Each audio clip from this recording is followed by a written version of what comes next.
ومفاجأة هالأسبوع كانت زيارة صابر الرباعي اللي بيكنوا له الطلاب معزة كبيرة. واللي ايه بس اللي جابك في الترم. وبعد جلسة دردشة وغنى أخذوا الطلاب الضيف بجولة على الأكاديمية.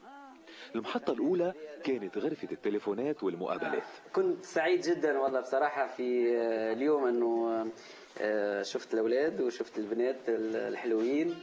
ومثل العادة قبل ما يتوجه الضيف لغرفة الشباب ركض بشار ومحمد يرتبوا شوي الفوضى الموجودة. شيل الأمر مش قادر هذا أنت ولا شو؟ وقبل زيارة غرفة البنات جرب محمد يخربط الترتيب، لكن سينتيا كانت له بالمرصاد. أما صابر فهم على محمد ودخل معه باللعبة، ومن بعدها كان دور المسرح اللي بيشهد تفجير مواهب الطلاب.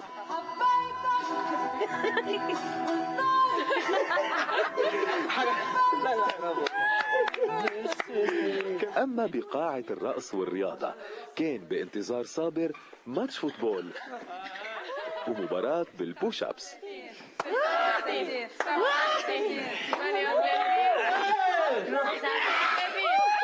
وبعد ما انتهت المباراة بفوز صابر صار دور دق بليار على السريع قبل ما ينتقل الجميع على البيانو وجلسة طرب وغنى.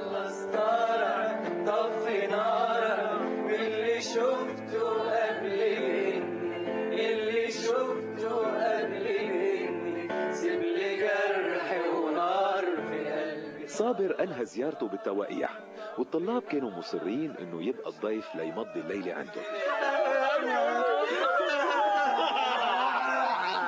لكن صابر غادر بعد زيارة طويلة وممتعة انطبعت بذاكرة الكل.